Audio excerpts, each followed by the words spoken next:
Good afternoon, and welcome to the False Economies Conference. I understand a number of you have been here working in mini sessions for the last couple of days, and there's been a great deal of excitement, and it's nice now to continue with the conference. I want to start by, first of all, I want to start by admiring this particular facility. CIGI makes INET jealous on certain instances, and this is one of them. But as a way of saying, at INET we're very, very fortunate to be in partnership with the Center for International Governance Innovation, and we're very grateful for all of the work that you do in building this conference, other events, supporting annual conference, our grant rounds, and CIGI and INET. Right from the get-go, I remember Tom Burns came to the very first conference we did in 2010, April in Cambridge, and it's really nice to see things blossoming. The Young Scholars Initiative began last year at the Desmond Tutu Center in New York, and at that time CIGI was also our partner, and it was really, it's great to see how much things have grown in a year.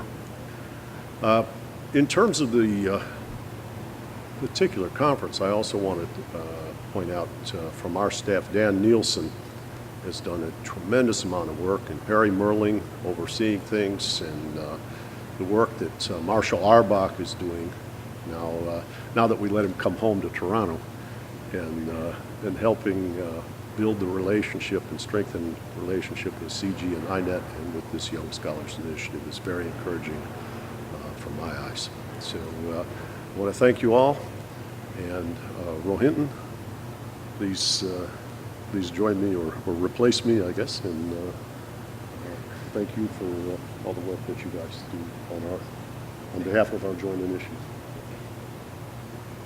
Thank you, Rob, and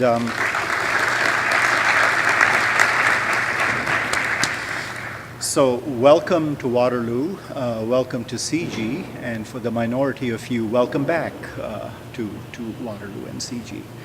Let me join Rob in thanking all of you for making this all happen, and also thanking the group both at INET and CIGI for the organization and what no doubt will be a very stimulating conference subject.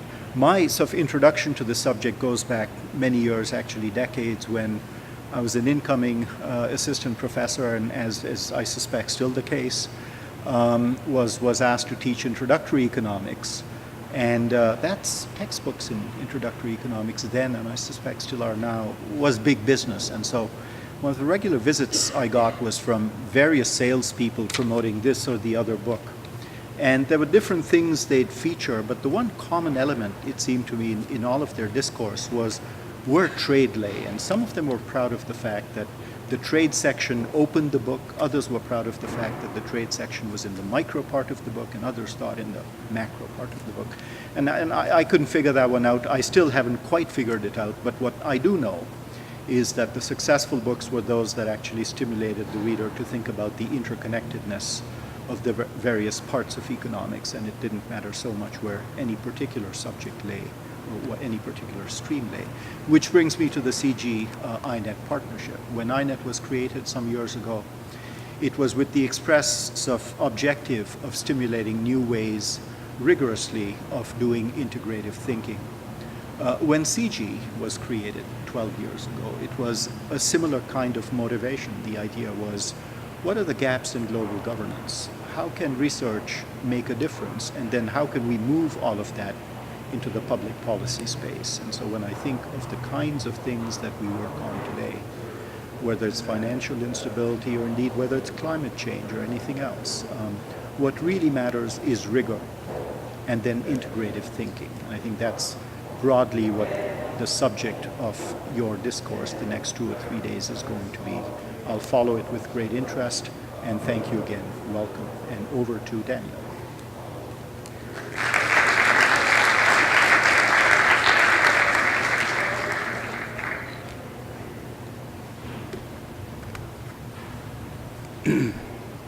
Thank you, Rohinton, and thank you, Rob.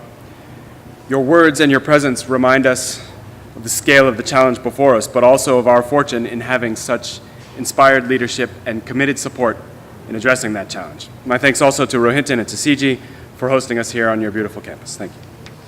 Thank you all for being here. This conference has many parts, so I would like to call your attention momentarily to each group of people that is represented.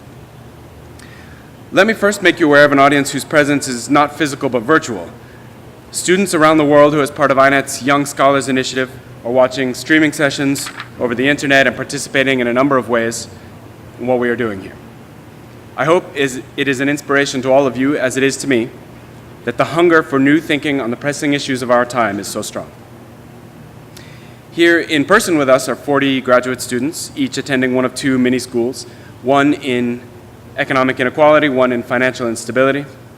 They are starting out in their careers as economists with the highest sense of purpose to muster intellectual effort against the world's gravest challenges. In our own way, each of us once stood where they stand now, and it can be a lonely and difficult place to stand. I urge everyone to seek out these students, have a conversation with them, and stay in touch with them after this weekend. While we busily advance our own lines of work, let us also cultivate the next generation of economists, that they may be ready to pick up these lines and advance the work still further. A number of you are here as part of meetings related to INET's Financial Stability Research Program, which it is my responsibility to build. These are to be the first of many face-to-face meetings. Let us take this opportunity to shake hands and look each other in the eye so that when we return home, our collective work can continue without regard to the physical distance between us. Many of you are here to join us in a session of the conference proper. The session topics vary widely, but we have built the theme of false dichotomies to give it some shape, about which more in a moment. Bruce Greenwald and Richard Koo have graciously accepted our invitation to speak over lunch tomorrow in a conversation that I expect will remind all of us of the potential reach and scale of our work. And finally, our keynote speakers, Emma Rothschild and Katerina Pistor. These two scholars I have loosely recruited under the headings inequality and instability, respectively, but more importantly, they are thinkers of the highest caliber and deeply committed to working on the most pressing of issues. I thank them personally for taking the time to be with us. Welcome all. In the rest of my time here, let me say a few words on the theme of the conference, false dichotomies. Economics is full of intellectual dividing lines, micro and macro, domestic and international, developed and developing. These are theoretical tools to permit analysis, but they are not only that. Look at seminar attendance in any economics department or publication records in any journal, and you'll see that these lines also define the sociology of the discipline. In so doing, there is the risk that the divisions of theory will be confused with the categories of reality, and that our thinking will be led astray. Make no mistake, these distinctions are the basis of intellectual progress, but when they begin to escape critical attention, they bind us into old ways of thinking rather than propelling us into new ones. Let me explain by telling you a bit about our work in the area of financial stability. As I mentioned, my responsibility at INET is to build and run our financial stability research program. The financial system is complex, as aggregate patterns follow from micro behavior in ways that can be unpredictable and counterintuitive. Economists have had trouble addressing this fact. By insisting on the categories of micro and macro, we open ourselves to such analytical shortcuts as a representative agent and leave no way to study how we get from micro to macro. The financial system is psychological, driven by the emotions, perceptions, and understanding of market participants. Economists have had trouble addressing this fact. By separating rational thought, mostly characterized as optimizing behavior, from all other mental processes characterized as noise, we leave no way to think about the role played by the human mind. The financial system is political, inescapably intertwined with questions of power. Economists have had trouble addressing this fact. By drawing a line between the rules, which are taken to be given, and individual decisions, which are constrained by those rules, we leave no way to ask who makes the rules and who changes them. I've been speaking from my own work, but I think that these criticisms, or versions of them, apply more broadly in economics. Even so, this discussion would be largely academic, and our work would truly be as colorless as it sometimes seems, were it not for the challenge before us. We too easily see the world in terms of GDP and interest rates, stocks and flows, nodes and edges, Gini coefficients and percentiles. But as our work together gets underway, let us remind ourselves that that world is all too often one of flesh and blood. This week we hear of ongoing and escalating protests against austerity across Europe. Vital public services continue to be cut in the service of what passes for technocratic policy. This week, the world's most populous country changed its leadership amid slowing economic growth and persistent concerns of monetary and financial fragility. All while promising increased prosperity for all, China's leaders amass huge wealth for themselves and their families.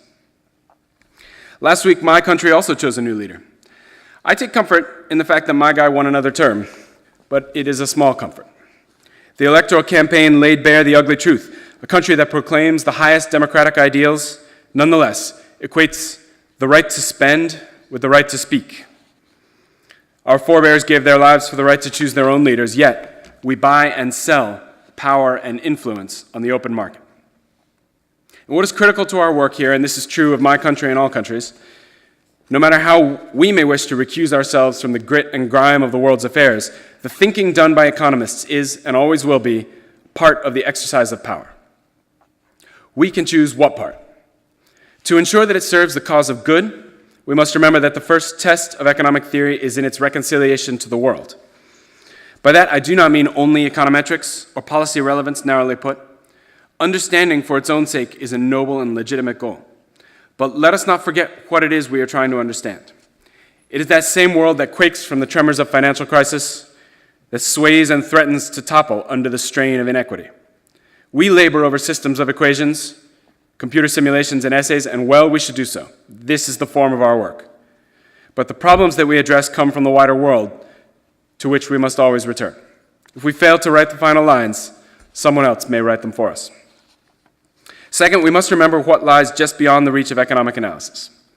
When we arrive at corner solutions, when the price system fails to clear markets, when balance sheets expand to their limit, when distributions become impossibly skewed, economic forces give way to power. Powerful interests have access to different markets, are faced with different prices, are bound by different constraints, and can modify at will, what we theorists take as axiomatic. Economics has very little ability to speak clearly about power. I am not exactly sure how that came to be so. Perhaps some of you have an idea. That we lack the language to describe power is perhaps our greatest failing, greater than rational expectations, greater than the representative agent, greater than invariant preferences. Financial power, regulatory power, political power. It is a gross intellectual oversight and a dereliction of our duty if we fail to ask explicitly and unabashedly how power fits into the questions we struggle with every day. We must do so because it so clearly shapes the world we study. We are wise to do so because it may help us resolve some of the most persistent problems we face. Thank you.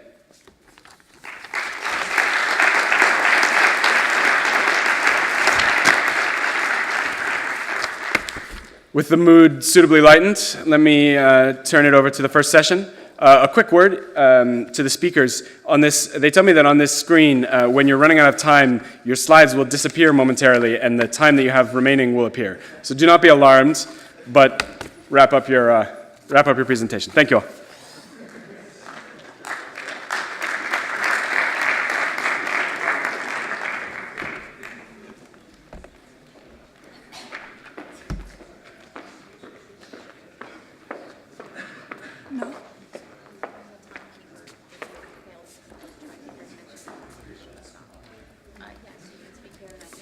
No, it's not. And she's the expert. And you're Anton Korinek. Is that pronounced your name right? Yeah. Is it? This one. It's perfect. Okay. Control L. Okay. Okay, go ahead. All right, our first, I don't think my mic's on. Our first speaker is Anton Korinek. Without further introduction,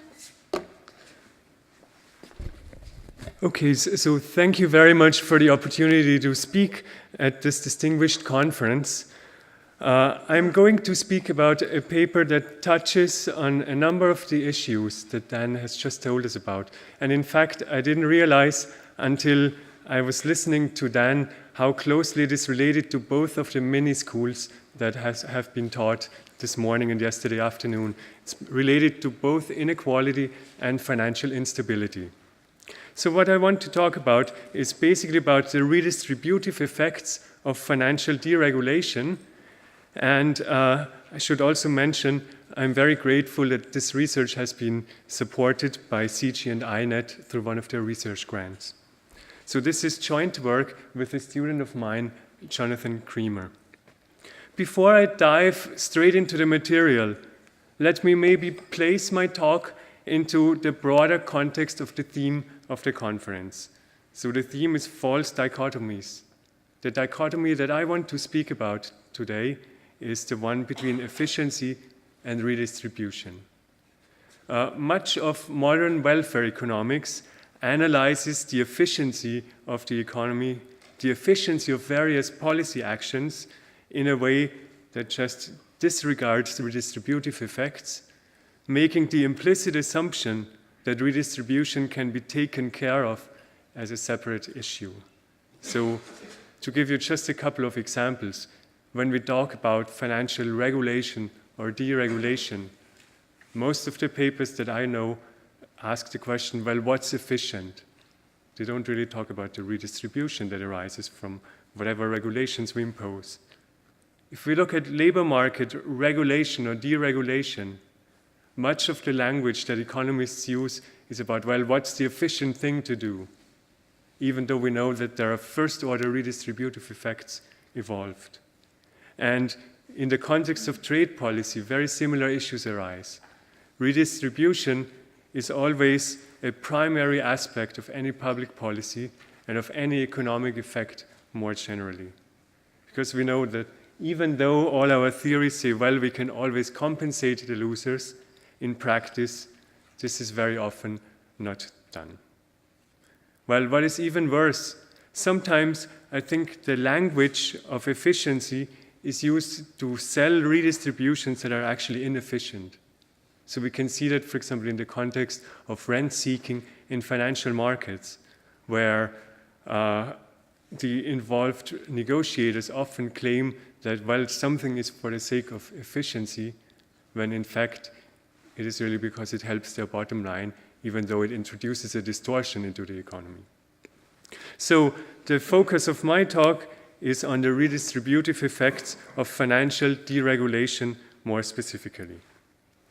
So to motivate this particular topic, I want to first make the observation that in a modern economy, the financial sector is very much at the heart. What that implies more generally, talking about power structures that Dan talked about, is the financial sector also has a very powerful role to create and extract rents from the rest of society. So one particular instance of when that becomes really relevant for society is when a financial sector has suffered large losses such that the intermediation capacity of the economy is constrained and the supply of credit to the economy falls. Well, what happens in those instances is something that we have observed in painful detail over the past 4 years in much of the Western economy.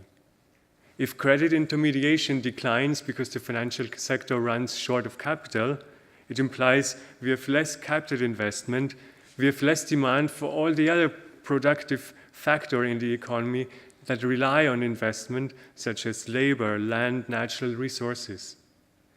And that means that employment goes down, wages go down, rents go down, natural resource prices go down. Basically, the entire economy suffers because the financial system is broken. At the same time, what also happens is that spreads on financial intermediation go up. What is in short supply generates a higher price. So we can see, for example, now that spreads on mortgages have gone up significantly in the US. Spreads on any kind of credit are much higher than they were before the financial crisis when capital was ample. And I will argue that this generates a kind of scarcity rent that the financial sector can extract from the rest of the economy when financial sector capital is tight. There is a second thing that happens. When the financial sector loses enough, the real economy suffers so much, pays so dearly, so to say, that it is actually desirable for the rest of the economy to provide bailouts to the financial sector in order to stop the decline of the real economy. And that allows the financial sector to extract a second kind of rent from the rest of society, which I want to call bailout rents. So the focus of my talk are these two types of rents: scarcity rent on the one hand and bailout rents on the other hand. And I will argue that because of its powerful role at the heart of a modern economy, the financial sector has the capacity to extract those two kinds of rents, and the level of financial regulation determines the level of those rents. So tighter financial regulation will reduce how much rents the sector can extract. Financial deregulation, on the other hand, will increase the rents extracted by the financial sector. So let me start maybe by looking a little bit at the data. I think that's always a useful grounding exercise. In the top left graph here on these slides, I'm showing bank equity in the United States. This is at market value because book values respond way too slowly. And something that we are all very well aware of happened in 2008. Basically, bank capital declined massively, and it took quite some time to recover in the years to follow. If we look at the second panel at the top right, I show the real wage bill of the US economy. And we can see wages received fell precipitously in 2008, early 2009. Their recovery was even more sluggish, but in a broad sense, mirrored what happened to bank equity. We can see something very similar going on in other markets, for example, the market for commodities, the market for real estate. Basically, if financial intermediation capacity is tight because bank equity is tight, everybody else in the economy suffers. And that's reflected in the third graph at the bottom left. And then on the fourth panel at the bottom right, we can see the spread on financial intermediation, the spread on risky borrowing, which basically went up massively. When financial sector capital is tight, the price goes up. So yeah, this is kind of the evidence on which the model that I'm about to present is based. There's one more motivation that I want to bring in. If you speak to the man on the street, basically, and this is, as you can see, a picture from the Occupy Wall Street protests, there is a lot of concerns about these redistributive effects, and they actually receive very little attention in the actual policy debate on regulation. So I also wanted to bring that into my presentation. Okay, so the key question that I will investigate in this paper is I want to develop a formal model to analyze these effects. I want to ask, how do changes in bank capital affect the rest of the economy? And then in turn, how can we motivate different financial policies based on these insights? So in particular, how should we think about financial regulation in light of these redistributive effects of changes in financial sector capital? How should we think about bailouts? And more broadly, what's the redistributive implications of a particular financial policy regime? So the key considerations that I put into my model are, on the one hand, that the financial sector has some special role in the economy that cannot be taken up by other actors. So I will capture that by assuming that it is exclusive in its ability to intermediate capital to the real economy. The second important consideration is that financial markets in the real world are incomplete. And there are two manifestations to that observation. On the one hand, it implies that banks need to have skin in the game in order to have proper incentives, and that's what generates a role for bank capital. That's why it is important that banks are not undercapitalized. And the second important insight, or assumption I should say, is that individuals cannot perfectly share risk, because if we had complete insurance markets, then we wouldn't worry whatever redistributions take place, because we can always insure them away. So those are the three critical assumptions. Then let me tell you about the key results. So first, I will show that changes in bank capital have very asymmetric effects. If we have large losses, we will see something happening as what I show in my data graphs before. Large losses in the financial system lead to an economy-wide contraction. So that means the pain of losses in the financial sector is shared with Main Street. On the other hand, large profits in the financial sector are paid out as dividends because the economy is already close to its potential, so there is no scope for giving additional credit. And that means the benefits of large profits accrue mainly to Wall Street. Now, what does that imply? If we have asymmetric payoffs, then the level of risk we take on in the economy has strong redistributive effects. Risk benefits mainly Wall Street, but hurts Main Street. And that's kind of the main insight about financial regulation. We can also say something about bailouts. Basically, at some level, bailouts are a substitute for incomplete risk markets, and in that sense, they benefit both Wall Street and Main Street. In other words, if the sky is collapsing, everybody is better off ex post from saving Wall Street. But at the same time, they shift rents to Wall Street. Wall Street receives a transfer. So that clearly benefits Wall Street at the expense of Main Street. And then finally, institution-specific bailouts also distort risk-taking incentives ex ante. And then higher risk-taking leads to those same effects that we already discussed under point number 2. Higher risk always benefits Wall Street more than it benefits Main Street. So those are all the distortions that arise from financial deregulation and from having bailouts. Now, let me jump over this. How much time do I have left? We have 5 minutes. 5 minutes. Morning then? We've got 5 minutes left. Thank you. So I want to tell you about basically, I won't have time to discuss the details of the model, but I set up a model in which there are bankers and workers. We can interpret them as Wall Street and Main Street. And the main role of Wall Street is to allocate capital to the economy, and the main role of Main Street is to provide labor and to own firms in the economy. For simplicity, they have linear utility, there's a homogeneous good, 3 time periods, and so on and so forth.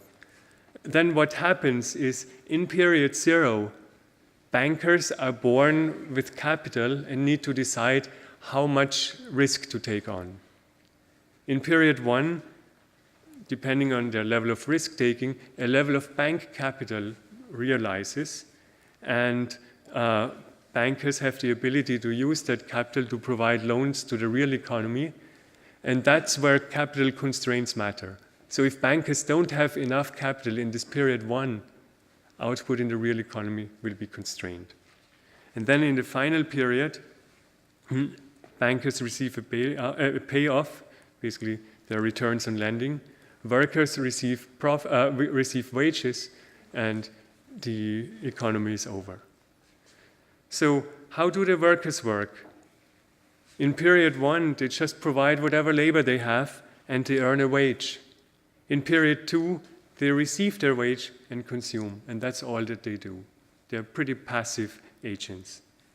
And there are also firms in the economy who just rent the capital and hire the labor, and then combine capital and labor, produce and pay out wages and rents. So they have 0 profits in equilibrium. That means in the end, all the output is split between bankers and workers, and firms are kind of a whale in this kind of economy. So in the first best allocation in such an economy, That's what we study in Micro 101. We can separate the problem into 2 steps. We first maximize the total size of the pie, and then we decide how to distribute the surplus in the economy. I don't want to look at the details now because of time. But in reality, in what I call the decentralized equilibrium, if we introduce those market imperfections that we had before, then we have actually different considerations. So now the important thing is that only bankers can lend capital to firms, and there are these 2 forms of market incompleteness. Bank lending is limited by how much capital the bankers have, and there are no insurance markets, implying that bankers and households cannot share their risks. So let me show you graphically what happens in this economy. What I've shown here is essentially the market for capital, for bank equity. And if bank equity, which is on the horizontal axis, is higher, then we can engage in more credit intermediation. If it's lower, we can engage in less credit intermediation.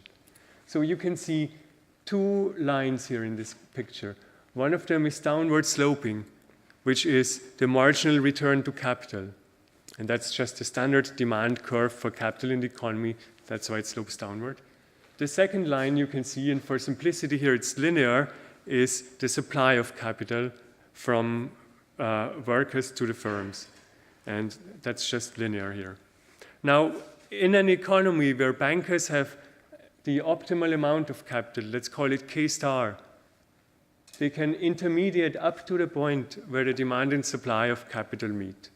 And that's the first best equilibrium. That's the efficient equilibrium where the economy reaches its potential output, so to say. Now, what happens if bankers have more capital than that? Well, they won't lend it out because the demand for capital is actually less, so the marginal product for capital is less than 1. So it means this green area that I have depicted here, it will just be paid out as dividends because it would be inefficient to invest more than the first best level of capital in the economy. On the other hand, what happens when bank capital is constrained? Well, then we cannot reach this first best level of capital here. And you can see intermediation is limited by bank equity, indicated by E here. And you can also see that a spread arises between the rate at which depositors lend to banks and the rate that banks, who are now constrained, charge to the firms. So banks earn this positive spread marked by the yellow area. And that's a scarcity rent that banks can extract from the rest of the economy when bank capital is short. Now, putting that into a proposition, what we find, because of this asymmetry in the payoffs to capital, bankers benefit from additional risk-taking. They gain dividends on the upside, they earn scarcity rents on the downside. Households or workers only lose from risk-taking. They don't get anything on the upside, and they lose on the downside because of the constraints, because the economy goes down. So as a result of that, a planner will choose a level of risk in this economy that's an increasing function of her weight on banker welfare. The more bankers care about, the more the planner cares about bankers, the more deregulated the system will be and the more risk-taking we allow. We can show that in a Pareto frontier. Basically, in this frontier, we have the utility of bankers on the vertical axis, the utility of workers on the horizontal axis, and we can pick different levels of risk, and depending on the level of risk, we will have different welfare for the bankers, which would correspond to high risk-taking at the top left, or higher welfare for the workers, which corresponds to the bottom right, lower risk-taking. So that's an important rent that bankers can extract. Now, the second type of rent that I spoke about is bailouts. If the financial sector is really constrained, it may be beneficial for workers to agree to provide a bailout to bankers that relaxes constraints a little bit, but it allows bankers to extract this bailout rent here. and therefore again redistributes from the real economy to the financial sector. Now, I think I'm being told to wrap up.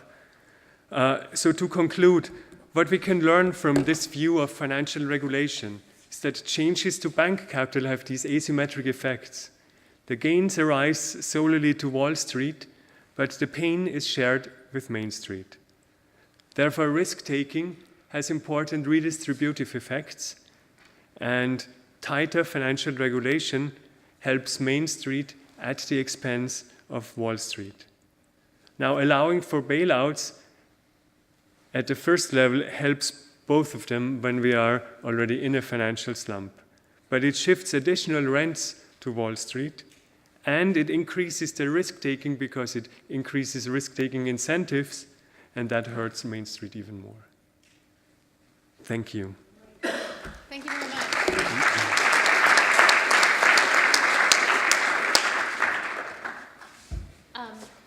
Yes, go ahead. Yes. Ladies, which one want to talk? So we're aiming for 15 minutes? Can you put that up after 10 then? Yeah. Thanks. So with my apologies for my Midwestern accent, we'll now introduce Antoine Mandel to give the next talk. No, that was perfect accent. Thanks a lot for having me here. I hope I'll be up to it, but otherwise, thanks for taking the risk. And in general, let's say, I think I'd like to thank personally the INET for taking risks that make my professional life funnier, because promoting, let's say, risky research and interesting things. Okay, and what I'm going to talk about is some of the work that has been funded by INET, which is joint work with Mauro Gallegati, Herb Gintis, and Simone Landini, and in a research project that we entitled Analytical Aspects of Real Financial Linkages in System of Heterogeneous Interacting Agents. Okay, part of the research program there is to merge insights of recent work by Herb Gintis on the dynamics of price in let's say, in the real side of the economy, together with the Delegati and the inside of the Delegati and a series of models about, let's say, credit networks and financial fragility. I'm confident that we will come up with, let's say, issues results that are relevant for governance eventually. But let's say along the way we found a false dichotomy, so that's what I'm going to emphasize here. And it's more of a methodological nature, but I think it's still of some interest for the people here. So, and basically the false dichotomy I'm going to emphasize is the one that that people might oppose equilibrium and agent-based model. And what I would claim and try to illustrate is that, in fact, well, it's not like equilibrium model are simply, let's say, a corner case or particular case of agent-based model. In fact, you can reconcile, let's say, agent-based modeling with parts of the existing theory by seeing them as, let's say, a part of a broader thing that we are trying to develop. And to illustrate that, I'll give you a little bit some insight of how the kind of work we have been developing and how we have came into existing theoretical question, and how using, let's say, more agent-based and, let's say, possibly a broader perspective, we found possibly some new answers. So as part of the research project of, let's say, having agent-based model, both of the real and the financial sector, means that you might want to have something, let's say, of the real side, which has a production structure which might be, let's say, comparable to one of a real business cycle model. So where you have many different sectors, each producing using intermediary inputs coming from other different sectors. So in a nutshell, if you want to embed this kind of production structure in a model in, let's say, the Italian tradition, maybe, Well, you basically need the following ingredients. You need, in the standard, well, in general, this model, you have a upstream and a downstream sector. So what you want to do is to have, let's say, more sector, an arbitrary number of sector, which have, let's say, these intermediary production linkages. So you're producing basically using input from the different other sectors. So you want heterogeneous firms in those different sectors. You want heterogeneous households, and you want heterogeneous banks. Then you are in an agent-based model where you want a network that links all those agents. So networks linking firms because firms are buying inputs from each other, linking firms and households because firms are paying labor from households, linking firms and banks, because banks can borrow money from households, and so a globally interconnected picture, right? So, and the other, let's say, another important dimension in this series of model is the presence that you have, let's say, a real presence of money and, let's say, financial variables are of great importance, in particular what is called the net worth of firms and the net worth of banks, which is basically, if you want, the amount of money they are able to self-mobilize, right? And also, basically, we want to look at the model in this tradition with many sectors. So basically, something that would go along the following lines. Your financial situation determines your production level. Okay, so you have all those firms that have certain net worth, and on the basis of this net worth, they are determining their production level. Okay, this is something that comes from originally work by Greenwald and Stiglitz, right? And so if you have this decision made in a setting where you need inputs from every other sectors, then basically what would go on is that firms are buying from each other inputs under a credit policy, so with a commercial credit contract. Okay, they also need labor that they're going to hire, but then they have to pay cash. Okay, so you pay cash the labor, possibly with a loan from the bank. You pay if you want, so in the model, then you're going to pay the workers or the household, which are going to spend their income on consumption, okay, and to pay cash also.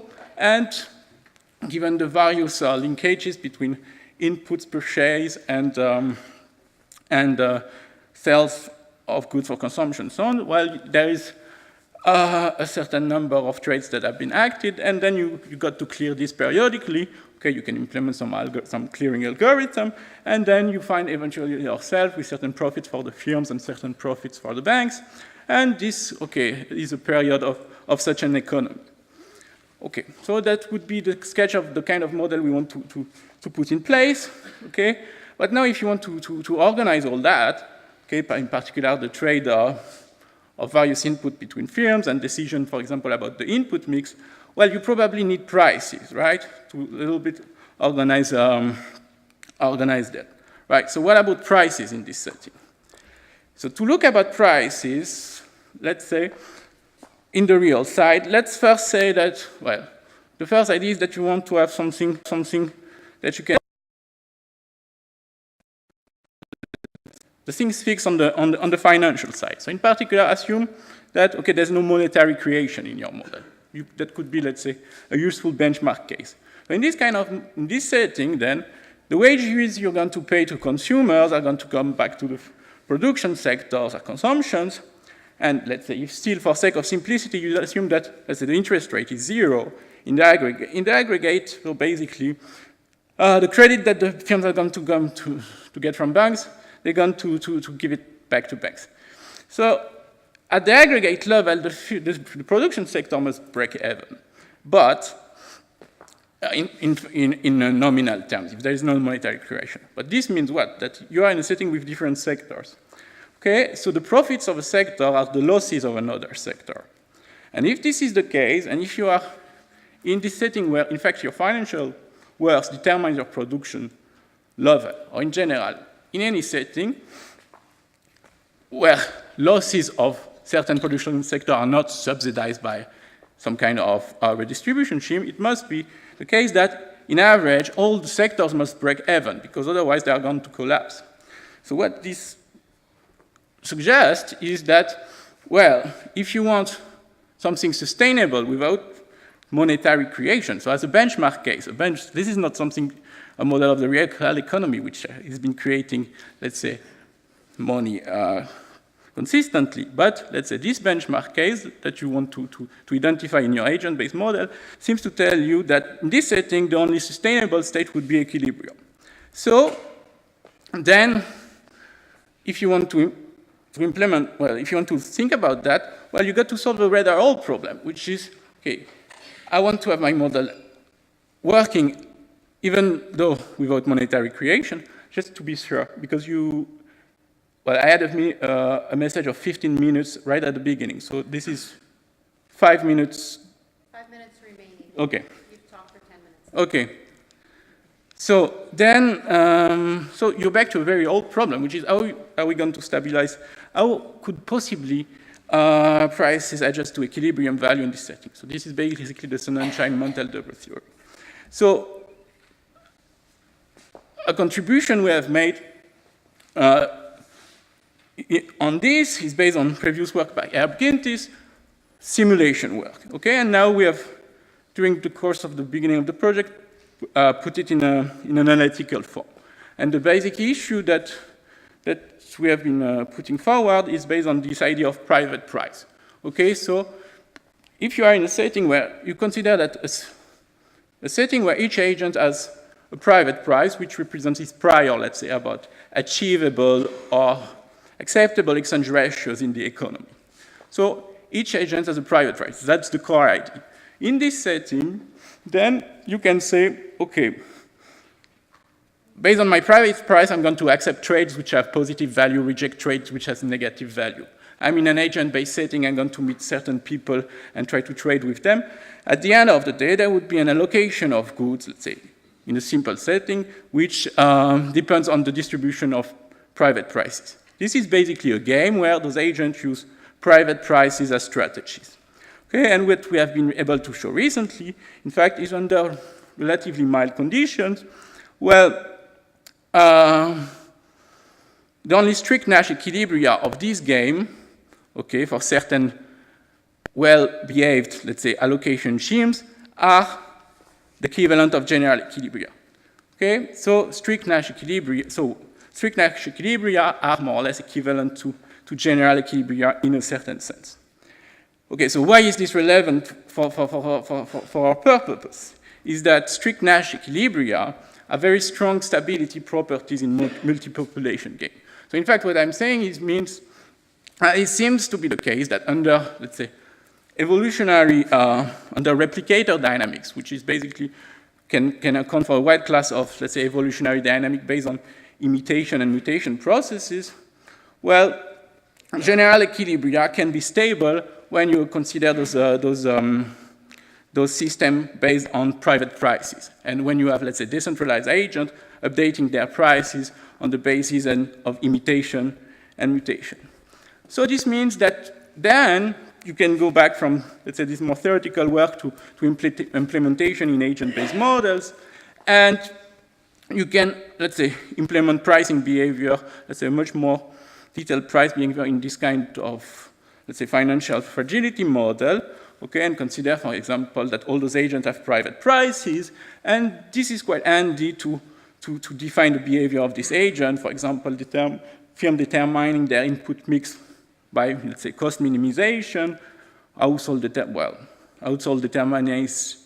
their spending according to those private prices also, okay, and then you plug in, you add those kind of imitation and mutation mechanism, and, okay, in this setting, basically, you can, okay, even in complex model with, let's say, financial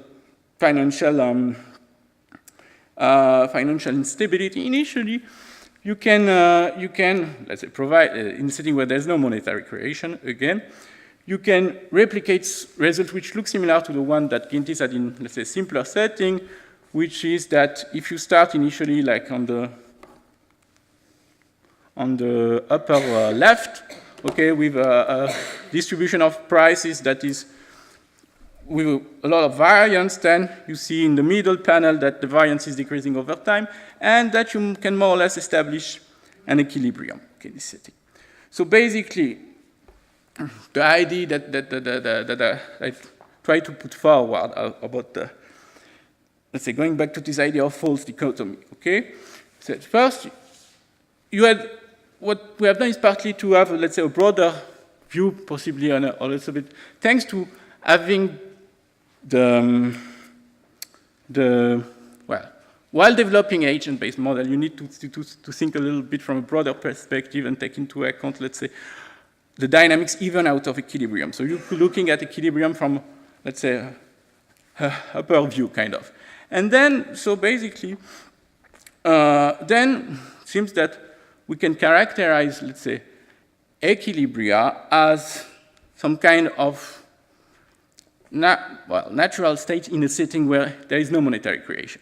Okay, so then this gives you what to look at then, okay, which is no, this is not, of course, the interesting case, but then you can say, okay, my possibly the research agenda that we are going to pursue then is, okay, so we have those private prices, which seem to be relevant in this case where you want to have convergence to equilibrium because otherwise your model can never be stable.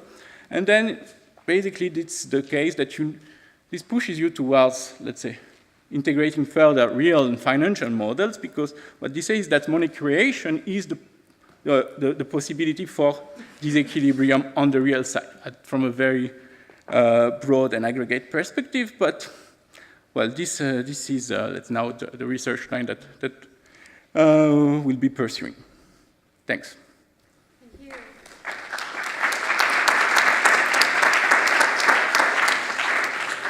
All right, thank you very much. The speakers, for keeping on time, will have a lot of time for questions and discussion. Where would you prefer to speak here, or the? Well, I'll speak here. That's fine. Okay, so our last speaker is Chris Ragan. Thank you very much for having me here, and thank you in particular to Paul Jenkins for inviting me. Happy to be here, happy to be in this wonderful place. I'm at McGill University. I've been there for 23 years, and I'm pretty sure we don't have any room as nice as this. Or if we do, it's not on my side of campus. I quite like the title of this, or the theme of this conference, the false dichotomies, and it got me thinking about all of the dichotomies that I use in my teaching. And as was said in the introductory comments, dichotomies are very useful teaching devices, and sometimes the dichotomies are actually true. But even when they're not true, sometimes they're very useful organizing devices, but sometimes they get to be a little misleading. So I think about how much I enjoy teaching economics, mostly macroeconomics, and how much I enjoy talking about the classical dichotomy. And that sometimes breaks down to a dichotomy between short-run non-neutrality of money and long-run neutrality of money. I think a very useful dichotomy. Dichotomy between purely floating exchange rates with no foreign exchange market intervention and fully pegged exchange rates with oodles of foreign exchange market intervention. Dichotomies between fiscal policy and monetary policy. All of those dichotomies, in reality, get a little bit fuzzy, but they're all very, very useful. Well, the first false dichotomy that I want to mention is something that is a bit of a pet peeve for me. And the title of this session comes close to using the dichotomy, governance of the real and financial sectors. You know, it could have said something a little bit more explicit like real versus or real as opposed to financial sectors. And that's a pet peeve of mine, so I'm not accusing the organizers of the conference of being guilty of this one.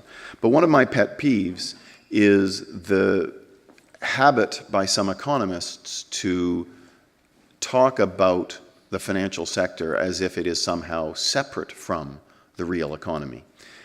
We had politicians and policymakers in this country before the 2008 crisis talking about how events in the financial sector were likely or with some probability would remain in the financial sector. There may not be an effect on the real economy. I've been teaching a course called Economic Crises at McGill for the last 3 years, which has been an eye-opener for me and I think for the students. And the idea of a separation between the financial sector and the real sector, I think at this point for my students would be laughable.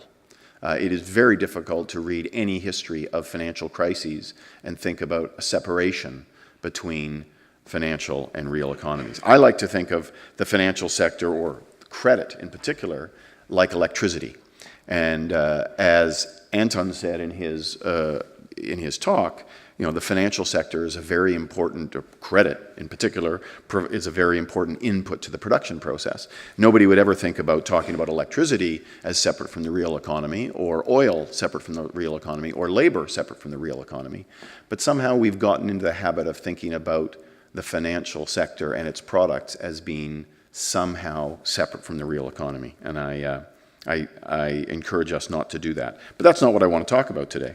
I want to talk about a different false dichotomy, and I hope I'm not guilty of creating a bit of a straw man. I want to talk about the dichotomy that you sometimes hear between monetary policy and financial stability policy. The idea that central banks may not have a great deal to do with the provision of financial stability. I don't want to claim that this is a widespread dichotomy, but there are people that talk about how central banks should not necessarily be connected that much with financial stability. That's what I want to talk about. The standard current view, in my assessment, of the division of duties between monetary policy and financial stability policy goes something like this. Central banks are in charge of monetary policy, and their focus is on the control of inflation, keeping inflation low and stable. And some other body is generally given responsibility for the use of what we now call macroprudential policy tools, and therefore the provision of financial stability. So reality may not be quite that neat, but I think that's actually a fairly accurate description of how many people think about these. Now, this distinction does have analytical value. It helps you to emphasize the fact that standard monetary policy tools and macroprudential tools are quite different tools, and that different institutions may well have different specialties in terms of their expertise. And it's important that we recognize that. But it's also a very curious way to organize your thoughts, especially when you think a little bit about the history of central banks. 50 years of post-World War II relative financial stability. If you think about what life looked like in your favorite developed country between 1950 and 2000, and what central banking looked like in your favorite developed country between 1950 and 2000, you'll find that we had relative financial stability in that period, and there was, as a result, growing emphasis on the control of inflation by central banks. So much to the point that by the early 1990s, with New Zealand as number one and Canada as number two, many central banks adopted inflation targeting as their explicit policy regime, where they had a clear focus and mandate to control inflation. I don't want to claim that central bankers, even in Canada, were inflation nutters, in the words of Mervyn King. I don't think most of them were, but they had a very clear focus on inflation. But we should not forget the fact that central banks were initially created, or most central banks were initially created many years ago, not because of reasons or concerns about inflation, but because of concerns about financial instability. The U.S. Federal Reserve, for example, its predecessors, the first and the second Bank of the United States, were created precisely to deal with crashes and recessions, financial crashes and recessions that were preceded by periods of speculative euphoria, in the words of John Kenneth Galbraith. The 1907 financial panic, which was resolved through the convening power of J.P. Morgan, the man, and the financial purse of the U.S. Treasury, basically led to, or was a large motivation for the creation of the Federal Reserve in 1913. So in the U.S., we see these institutions created largely because of financial instability. The same is true in the Bank of Canada. Bank of Canada was created in 1935 in the depths of the Great Depression. The Bank of Canada Act said, and I want to read this to you because it's just a wonderful quote, It is desirable to establish a central bank in Canada to regulate credit and currency in the best interests of the economic life of the nation, to control and protect the external value of the national monetary unit, and to mitigate by its influence fluctuations in the general level of production, trade, prices, and employment, so far as may be possible within the scope of monetary action, and generally to promote the economic and financial welfare of the Dominion. Now, that's a very nice statement. You'd be hard-pressed to look at that statement and say they were driven by a concern to keep inflation low. Now, of course, 1935 was a very different time than 1975 and 2005. Curiously as well, for Bank of Canada from 1935 to 1955, for 20 years, it did approximately no monetary policy of the kind that we would describe as monetary policy today.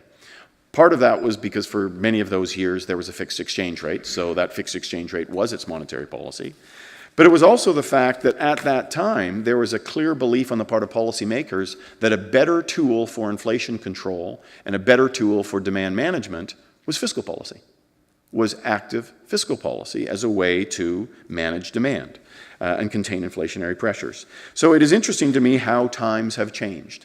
Maybe we have progressed, maybe we have regressed, but for sure, our views about what monetary policy ought to be aimed at and the division of duties between monetary and fiscal policy have changed quite significantly.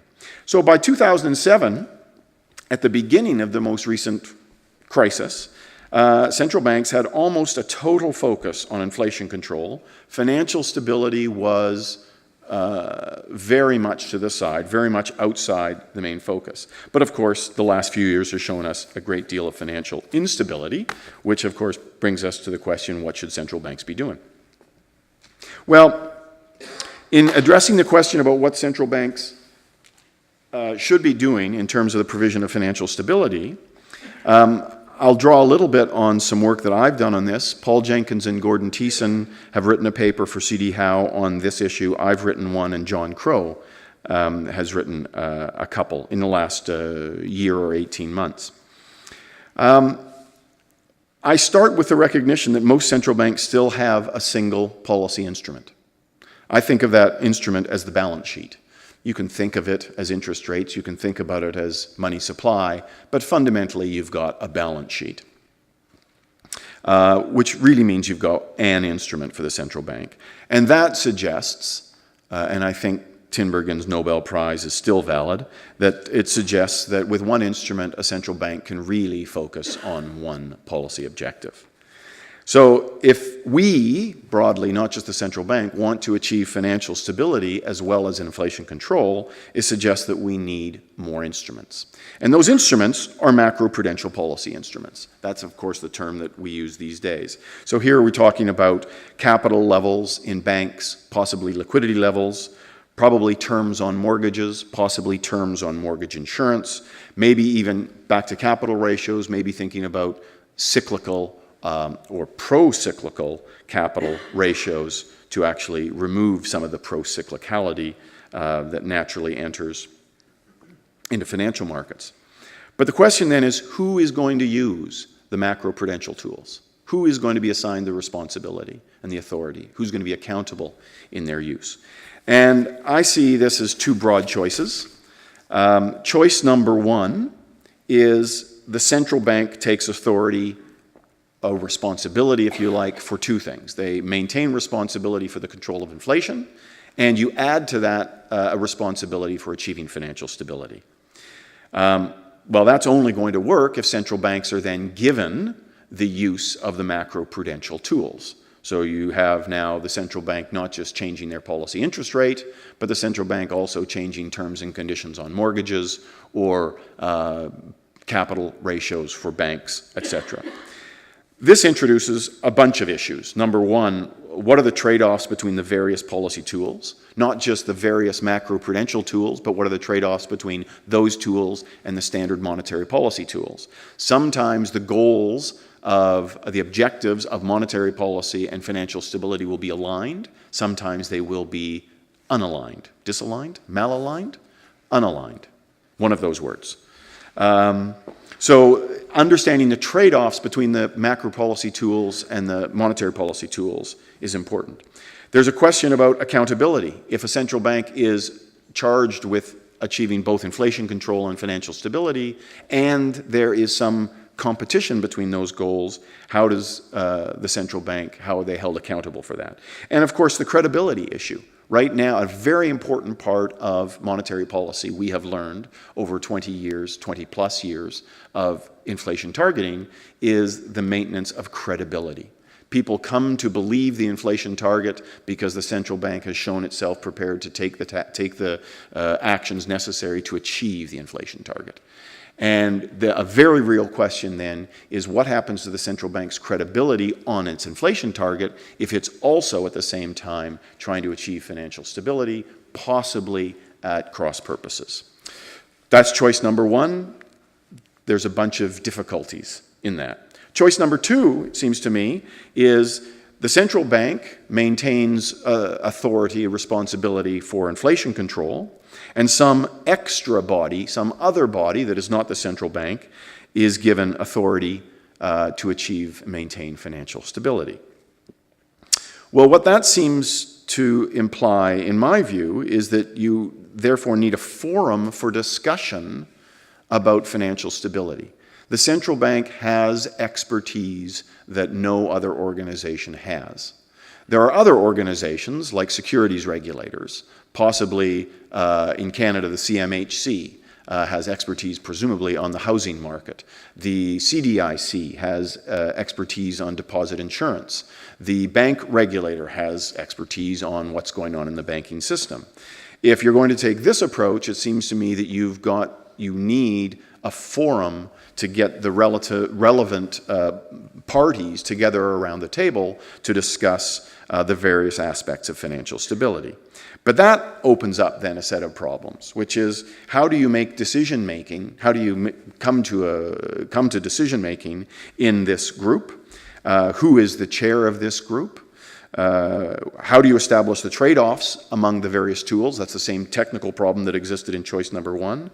And who is accountable for the actions? I don't think either of these choices are easy.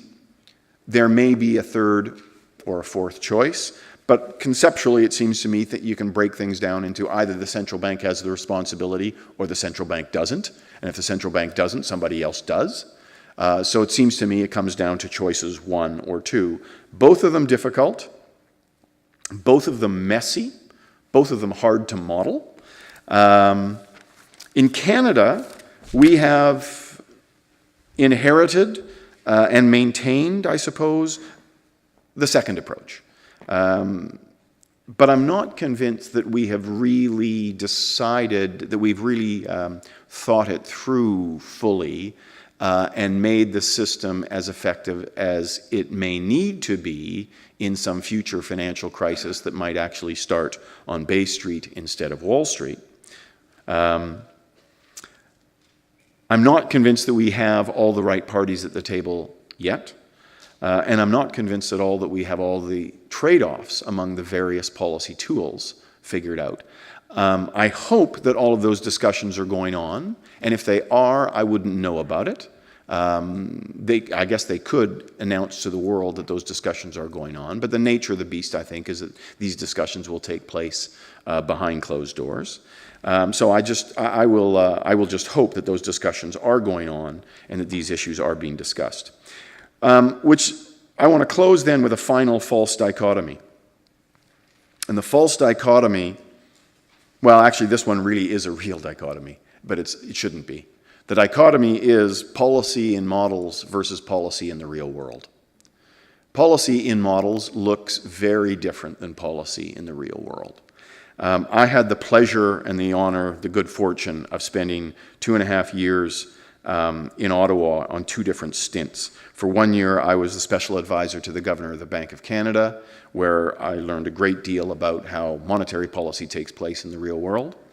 And for 1.5 years, I was an equivalent sort of position in the Department of Finance as an advisor to the Minister of Finance and the Deputy Minister of Finance, where I saw fiscal policy in all of its ugliness and learned a great deal about the ugliness and the fascination of fiscal policy.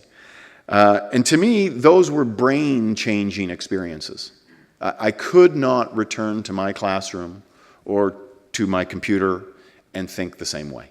It was just not possible. To me, there is a large disconnect between the way policy-minded economists think about policy and the way policymakers think about policy.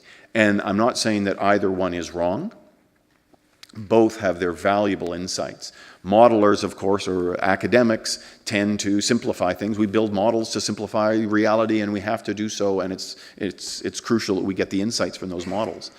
But very often, the things that are keeping the policymakers awake at night are not the things that are animating the thinking of the policy modelers. And we need some way to close that gap between the policy academics and the policy makers and get them to go out and golf together more often or something. So let me end with that, and I look forward to questions and discussion. Thank you.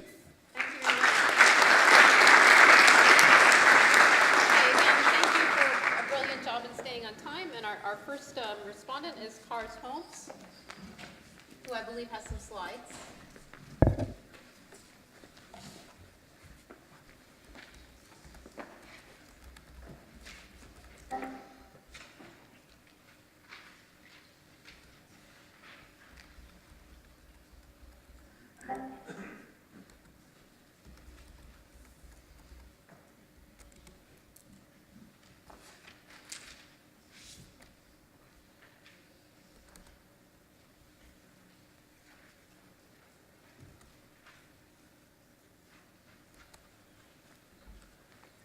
Okay, thank you very much. It's a pleasure to discuss these very interesting presentations. Since I did not have the papers or the presentations, what I'm going to do is give some general remarks that fit with these presentations and with the theme of this conference and this session. So I'd like to say something in general about how to model financial instability and how to do that with a behavioral model with non-rational agents. So that brings me to another false dichotomy, which is the dichotomy between very simple, abstract analytical models versus larger agent-based models. And actually there's also, I think, a resolution of this dichotomy, which are kind of stylized small agent-based models with a few heterogeneous types that can resolve this dichotomy. I want to say in general something about the role of expectations in generating financial instability. And of course, any dynamic model you write down, expectations are really the key element, because if you change your expectation assumption, you have a completely dynamic model. So you have to be very careful with the expectations. And what you can do then is actually you can validate behavioral decision rules, behavioral forecasting rules through laboratory experiments. So you build a small financial system or macro system and then study the individual behavior and the aggregate behavior that comes out of it. So let me just, out of our own research, give you a little example how that works. So here you see a computer screen of such an experiment. Students are sitting in the lab and their job is to make forecasts of the price for 50 periods. And each time they make a price forecast, the computer computes the equilibrium price and gives it back to the students. And it goes on for 50 periods. And then the question is, where does the system go to? In particular, does it converge to the rational expectation equilibrium, which is 60 in this experiment? And then what we find in these experiments is the answer depends very much on the market institution, whether you have negative feedback or positive feedback. Positive feedback means that if the individuals make a higher forecast, price goes up. Negative feedback means if they make a higher forecast, price goes down. Okay, and you get very different results for negative feedback on the left or positive feedback on the right, these are the prices. This is, on the left, very stable. The negative feedback converges very quickly to the rational expectations equilibrium 60. At the bottom panel, you see the individual forecast. They also quickly settle down to 60 due to the negative feedback. On the right, it's very different. When you have positive feedback, and this is typical for financial markets, macro systems, you get oscillating prices. It doesn't converge to the rational equilibrium. At the bottom, you see the individual forecast.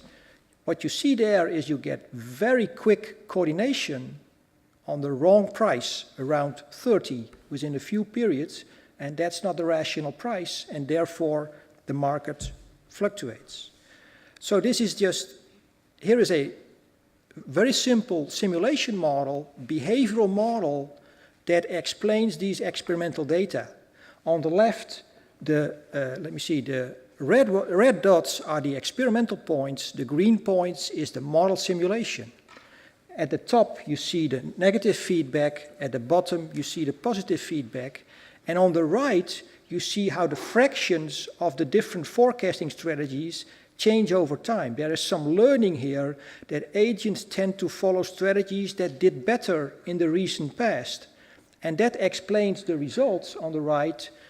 Top right, the negative feedback, adaptive expectation wins in this competition and stabilizes price behavior. And for positive feedback, trend following rules dominate and make the market fluctuate. So here is just a little example how you can write down a simple agent-based model with a behavioral foundation, and you can use experiments. You can look empirically at the micro and the macro dichotomy. So that's another important dichotomy that you can resolve with an agent-based model. You both have micro behavior and macro behavior, and laboratory experiments can play a crucial role in the resolution of this important dichotomy between micro and macro. I should stop here. Thank you very much.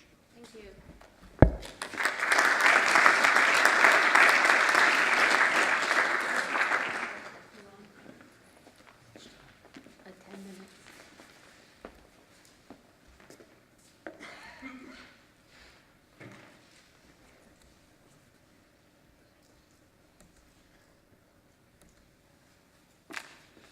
All right, thank you very much. I have a few comments designed to hopefully wrap up and tie some of these threads together.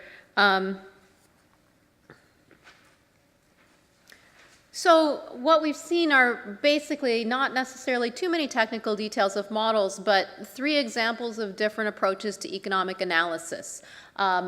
A traditional analytical approach, an agent-based or computational approach, and then a flavor of the real world, and especially with that very nice emphasis at the last point about the difference between real-world policy and the policy that appears in models and the challenges that creates. And then happily, the discussant also gave a nice example of how experimental approaches can be brought in. So there's basically 4 different methods. And I wanted to frame some of these methods in a way that what was my title again? False dichotomies, deductive versus inductive economic analysis. So what we would call the traditional or the more late 20th century approach to economics is that we start with the traditional, trying to implement traditional scientific method within economics by having a mathematically expressed behavioral model, and from that deriving some hypotheses via deductive mathematics or logic, and that can be through analytical or experimental approaches. Again, that's the deductive side. That tends in economics to be quite separated from the inductive side, where we go to the real world, not necessarily using qualitative analysis as much as other social science fields, but mostly using econometric methods to deduce patterns in real-world data and see if those match quite often the very abstract and stylized predictions of our deductive models. I am trained as a very, very traditional economist, but I am now a computational economist, so I admit I'm a bit of an evangelist for that method. Why do we need to move beyond such models? I'm preaching to the converted audience here, but there are many examples in the work that we've seen in macroeconomics that carries over to other kinds of economics. heterogeneity in firm sizes, differential risk, differential knowledge and beliefs, often combined with interdependencies, examples such as credit networks, production chains, vertical and horizontal linkages, imitation effects, and then combined again with learning and adaptation. When we put these very interesting things into our models, which we generally do because we have a compelling research question that we cannot model without them, we lose analytical intractability almost all of the time, which is why economists have turned to computational methods. So what are the ways in which you can use computational modeling to investigate intractable analytical problems? We build rules for actors and how they interact based on our best understanding of how the system works, informed by many methods. We then, that is the beginning of a deductive step. We generate simulated output data through computational models for many, many runs, maybe doing sensitivity and scenario analysis to span the range of possible outcomes. Then we analyze these output data to try to understand the linkages between our model assumptions, our input parameters about actor preferences, resources, interconnection in networks, and the policy environment, and our macro scale outcomes, and try and understand how those change when parameters change. In my view, this last step is where the challenges lie. That's a whole nother talk. So this process, while not very well formally articulated by Axelrod, has been titled the third way of science, in the sense that it could be inductive, deductive, both, or neither. So we start in our examples here with some agent-based behavioral models, and the foundations of that can come from traditional microeconomic theory, both analytical and experimental methods. As we've seen, they used experimental methods to parameterize their models. Then we simulate data through multiple model runs. That's the computational step. From that, what is it that we want? We want to derive hypotheses, and in my work, we do that, and most other people's work, by inductive or pattern-based analysis of the real-world or the simulated data, using econometric methods, using simple descriptive statistics, and I argue, hopefully, using new methods developed for complex systems. Just to plug that we have a $10,000 data visualization and analysis challenge by the Waterloo Institute of Complexity and Innovation for development of new new data analysis methods. Then we get some empirical regularities that are in fact simulated empirical regularities coming from our computational models. To my mind, the next step is to compare those empirical regularities to the inductive analysis that we would apply to real-world models. So in my world, I'm creating models of land markets. I get simulated patterns of land rents. If I had a fully informed empirical model, I would then compare the econometric rent gradient estimates that I get from my simulated models to econometric rent gradient estimates I would get from real-world data. If I had a qualitative agreement, then I would have qualitative validation for my model rules and assumptions. If I had a quantitative agreement, it would probably mean I had a bug in my model code. Either that or I had the greatest home run since Isaac Asimov's Foundation trilogy. But in a sense, this is that way of unifying the inductive and the deductive. So again, somewhat preaching to the converted, but we have many traditional economists here. What do we lose and gain when we move to computational methods? What do we gain is the flexibility in representation. We can expand the number of research questions that we address to address critically important questions such as how do particular housing lending policies spill over from the real estate economy into the financial sector, into the rest of the real economy. What do we lose? We lose the ability to have an analytical equilibrium, and with it, we lose the ability to do traditional comparative statics and comparative dynamics that comprehensively and completely explain the relationship between our parameter space and our model outputs. This is a very deep, unacceptable loss for many economists. With it, we're also going to lose the assumptions of full rationality or perfect expectations. So the corollary to an analytically intractable system is generally that we cannot impose assumptions of full rationality. And we saw the very important issue of price expectations and learning and how that changes the way our models work. So we cannot have a rational expectations model in a forward-looking dynamic context if we have analytical intractability. If I as a modeler can't solve the model, there's no way I can model my agents as solving the model. And again, the analogy is chess is a complex system. We know that chess is completely understandable, completely representable, but the strategy and solution spaces are vast and not subject to analytical analysis except with very few limits. So our agents' expectation formation mechanisms, in a sense, can never anticipate the final outcome. When we look to the real world and we look to the financial crises, and it is possible that we should consider that the model of bounded rationality is a more complete or more useful one than a model of full rationality that we all learned in graduate school. So I'm trained as a classical economist. I have not spent any time working in a traditional economics department. Most of the people doing computational economics, doing the very interesting, very substantial work that we see here, are working outside mainstream economic departments, especially if they're working in North America. Many of us simply gave up long ago on publishing our work in traditional economics journals, maybe looking for different audiences, higher impact journals. So what is the problem? We do not have that new generation of economists using innovative computational methods coming into econ departments. And therefore, we do not have programs in econ departments to train the next generation in this new complementary set of methods.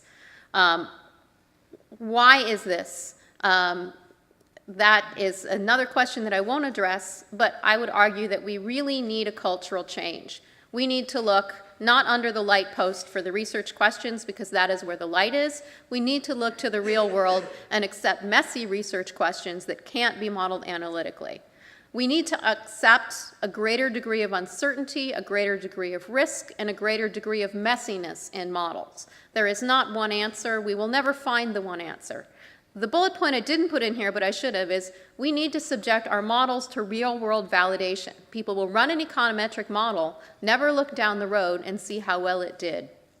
We need to develop non-Gaussian statistical methods that are designed for complex systems data, that are populated by power law distributions, bifurcations, thresholds, et cetera, et cetera. And we need a cultural change where there is a greater tolerance for risk and uncertainty, hiring that risky payoff, but potentially high payoff young economist trying to do something new. They'll fail, they'll succeed, but we will move forward. And of course, I like to remind everyone, I used to remind everyone when I graduated in 2000 that econometrics was new once. Now experimental methods have really come to the fore, proven their usefulness. They were new once too. Let's put computational methods into that pool too. Oh, conclusions, sorry. Sorry about that. This is what happens when you write your talk at the last minute. So the final points, as we can see from today's talks, traditional and computational economics methods are definitely complements and not substitutes, as Judd argued back in 1997.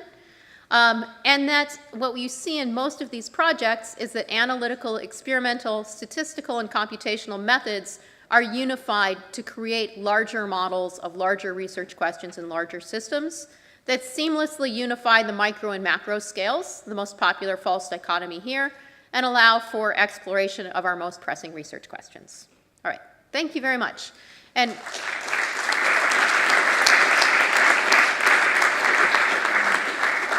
we will now take questions from the audience, and we invite audience members. There's a series of microphones lined up along each side. So if you don't mind, if you're able to stand up and go to a microphone, and if not, I'm assuming we have some mobile microphones somewhere. Okay. So I'll moderate, take questions for any of our panelists, basically. And I think, can I sit again?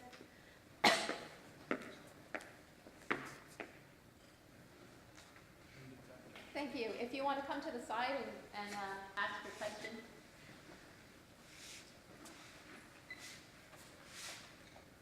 Okay, hi.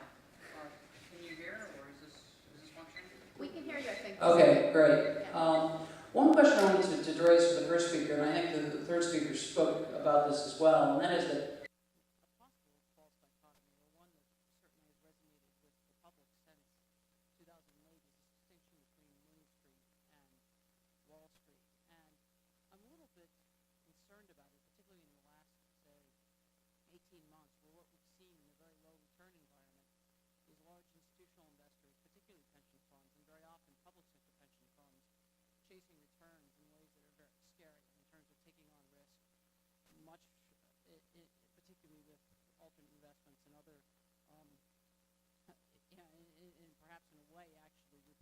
they did before by buying mortgage-backed securities without knowing a whole lot about them. Now they're allocating to private equity shops and to hedge funds without knowing much about those either. So you have these pension funds that actually represent the retirement plans of people who are very much a part of Main Street, but on the other hand, the large allocations on the buy side to are for these institutional investors. And I don't think that the outcomes in Wall Street can be that as easily distinguished from what happens in Main Street than we might like to think in terms of rent seeking in Wall Street, simply enriching a handful of bankers when, particularly in there's not only the pension fund issue, but particularly in London, where the number of people who are actually employed in financial services is massive, and where you've got a kind of concentration of the economy in the Southeast. So can we think a little bit about how well that holds up? Is it just restating in a different way firms versus households, or is it a dichotomy worth preserving? Thank you. Go ahead. Either, both. Who would like to go first? Go ahead. Yes, please. You still have I see, yeah. Okay, so I agree that at a certain level, this distinction between Main Street and Wall Street is a false dichotomy. As we discussed a number of times, dichotomies serve a point sometimes to sharpen insights, and especially when we build economic models. Now, I think in some ways the pension fund sector is one area where, let's say, Main Street can actually share in some of the gains of Wall Street, but at the same time, it also reminds us very starkly that there is a large amount of rent extraction. So, for example, if we look at the typical pension funds, for example, at my employer, the University of Maryland, we have a number of pension funds that invest into stocks. All these funds over the past 20 years performed slightly less than an index fund would have, and nonetheless they charge a fee of about 1%, which is essentially a pure rent. So it is true that pension funds allow Main Street to participate a little bit in the returns of Wall Street, but at the same time they do also allow for quite some rent extraction, I would say. Can I add to that? Is this on? Yes. I don't know if that's on. I think the distinction between Main Street and Wall Street is precisely the same distinction, false or otherwise, between financial sector and the real economy. Your real economy in a model would be called Main Street, and your financial sector would be called Wall Street. And it would, those two things clearly are not separate. However, I do think in the rhetoric, which I think is very important in the last few years about growing income inequality, there is a very powerful dichotomy there. I think many people see that the rules appear to be different. Whether they are or not, in fact, is kind of a different matter, but they appear to be a different set of rules for many people on Wall Street as compared to many people on Main Street. And I think that that perception feeds into a very powerful social dynamic, which we're seeing in other countries as well. Okay. Thank you very much. Another question? Surely all these brilliant minds must be spinning and humming and have something to say. They need coffee.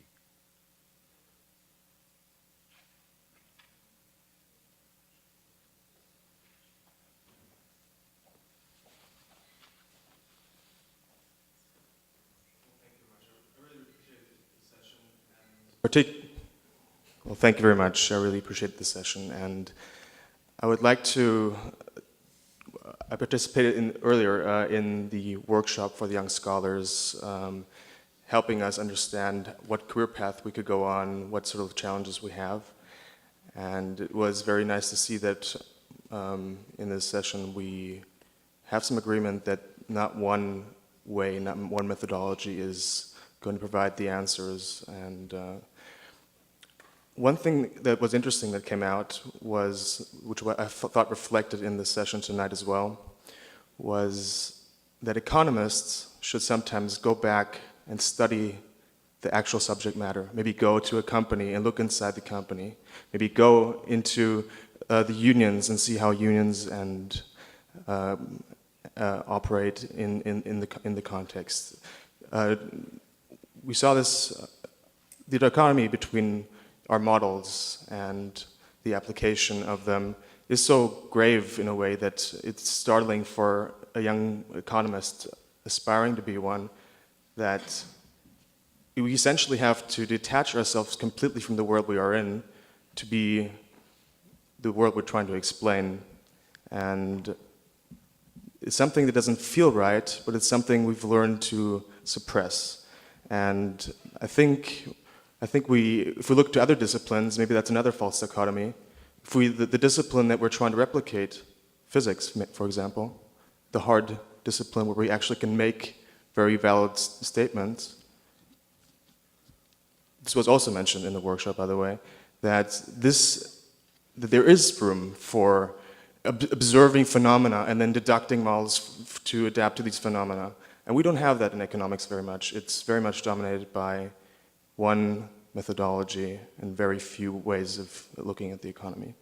So my question is, now with the financial crisis, is there now a chance? Is your perspective now?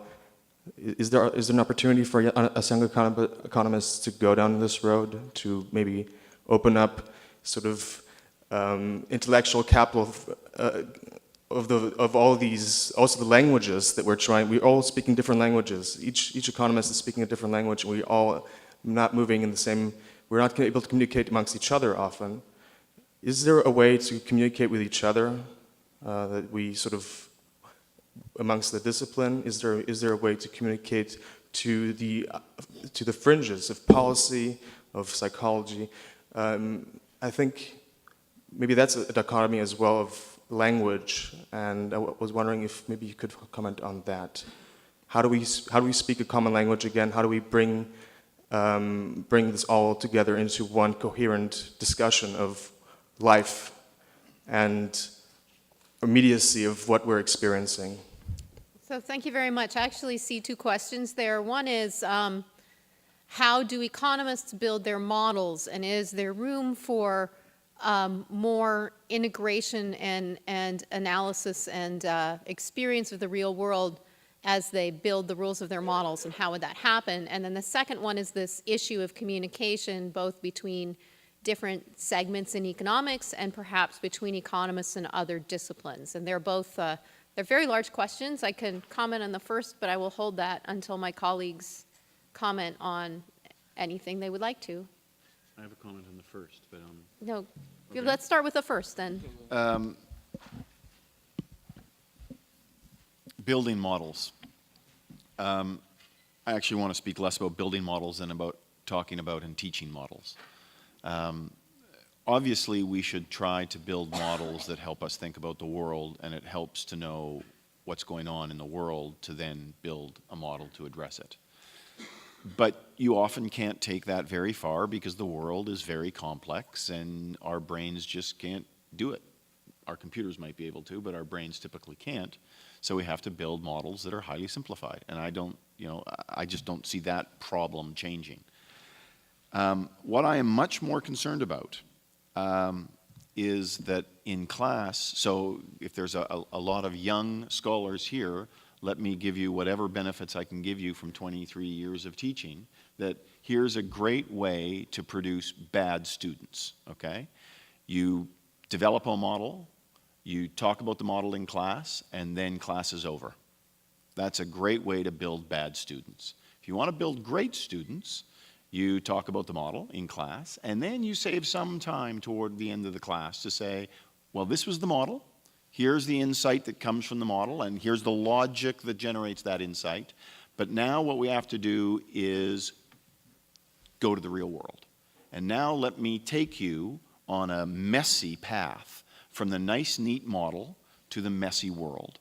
And the best economists, the reasons the best economists are the best economists is that they know how to take that jump from a nice, neat model to a very messy world. And they know which parts of their model, the insights that come from the model work in the world and which parts don't, and where you'd have to soften the assumptions, and how to still get some useful insights. The intellectual discipline that comes from the model still being useful in the messy world. But we don't do that enough in the classroom. So take the extra half hour as your last 30 minutes in the class to say, we've done the model, now let's actually step outside the model and tell you how to think about this in the messiness of the world, which forces you to talk a little bit about the messiness of the world. So that's what I think we need to do more of. I don't know how to communicate better to chemists or physicists or psychologists. I've got a brother who's a particle physicist. We don't have a problem communicating. But if we as economists make sure that we actually address some of the things that are going on in the world, and everybody actually talks a little bit about the world, we will be able to talk better to each other. Others? Yes. So maybe I can just follow up by interdisciplinary meetings. I mean, this is, I think, an example of a meeting where there are also interdisciplinary scientists here, and there are a lot of those examples in recent years. If you go to the conferences on computation in economics and finance, you will find a lot of non-economist physicists there, but there are many more of those meetings. There is in Europe this workshop on heterogeneous interacting agent systems started by Mauro Galagatti and others. And I mean, you have physicists, economists, biologists, and so on.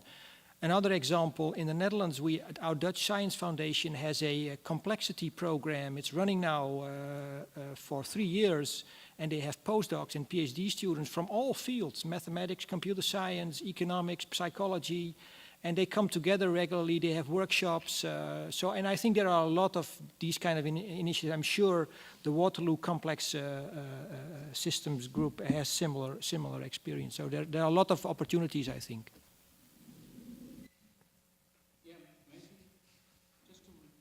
With the microphone. Oh, well, it seems so, yes. Yeah, maybe just a point of, let's say, an advantage, for example, of computational models and also computational data. I mean, data that's, for example, that you can observe and collect on the internet is that, in fact, you don't need so much to be maybe such a good economist to go from the models to the messy world. If you have, let's say, models that you don't need to build to be able to use, and data that get much more automatically structured in a way by the internet, search engines, this kind of stuff, or Google Trends, for example. So maybe technologies and computer technology in particular are kind of, let's say, a little bit closing this gap between, let's say, the layman and the very good economist. So maybe this might contribute, let's say, to having people more involved in this decision that might appear utterly complex now, but which maybe there's a chance that, with technologies such as, let's say, agent-based modeling and, let's say, ICT-based methodology can possibly help curing this a little bit. Just a very quick reaction. So I agree with the speakers before me that integrating our knowledge and communicating our knowledge is one of the most important tasks and is probably a little bit underappreciated in the profession, for example, because of the way our recognition system works. We get recognized for writing one very specific article, not necessarily for integrating it more broadly. But one thing that you said struck me, which was, you said sometimes you see a model and it doesn't feel quite right. I think that's a very important point to stop. And you either have something very important to learn or a very important insight to provide to the rest of the world. So whenever something doesn't feel right about a model, stop and try to figure out what it is. So from my end, I would say certainly we always have this need to create reasonably simple model rules, even if we have our computational constraints relaxed. But I would argue that when you do turn to computational or agent-based methods, you have a completely different set of opportunities to build in more realistic rules, because you can bring in both qualitative and quantitative information. You can bring in rule-based algorithms as well as optimization algorithms. And people are doing very interesting things with participatory modeling and companion modeling and gaming. Well, they'll bring the decision makers into the room, watch what they do experiments with them, co-develop a set of model rules with them, put them into the model, and then have expert or stakeholder validation. Okay, now here are your rules. Did they make sense? Here are the results of the model. Did they make sense? So that is a nice way where you can actually immerse yourself in the decision environment and try and build in those rules. In terms of communication, I think I would like to agree with this point about new environments where we're challenged to communicate. The way to improve communication is to create incentives for interdisciplinary research, whether that might be bringing in people from other disciplines into economics to help build economics models. My field is coupled human-environment interactions modeling, so I'm regularly in the room with ecologists and climate modelers and sociologists and landscape ecologists, and there is a process of learning to speak the same language.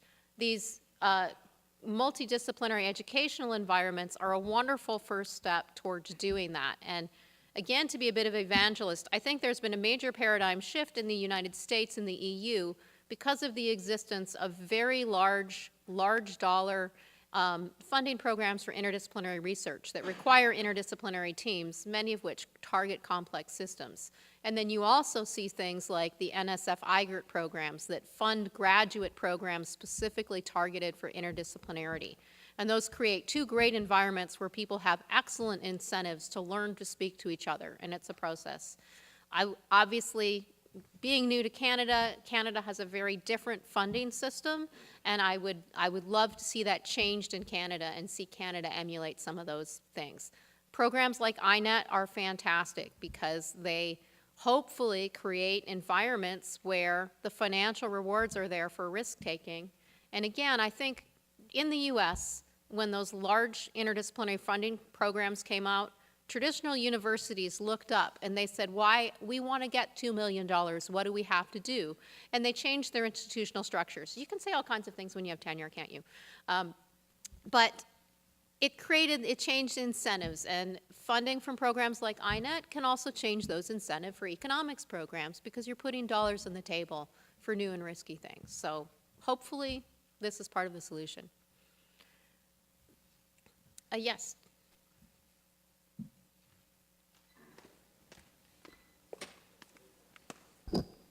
Yeah, good evening. I want to pick up on a point that Christopher Ragan made, and I would like to ask what the panel thinks of maybe institutionalizing the idea behind having maybe another set of sort of methodology to I think improve economics. I think one was analytical, statistical, computational, and other methods. But what about increasing, for example, the education of economics in terms of providing practical, real-world experiences to economists? So, for example, when I was teaching labor economics, I could have taken my student to the local unemployment agency and speak to the agency workers or unemployed workers what it means to have asymmetric information. Or likewise, in monetary policy or say fiscal policy, what it means to be a central banker, be it if really the Rogov parameter is 0.7 or 0.9, if the modelist consideration is actually on the mind of people selecting the central banker or not. So I just wanted to ask what the panel thought of maybe ideas for institutionalizing these sort of maybe sort of new experiences in the training of economists. Thank you.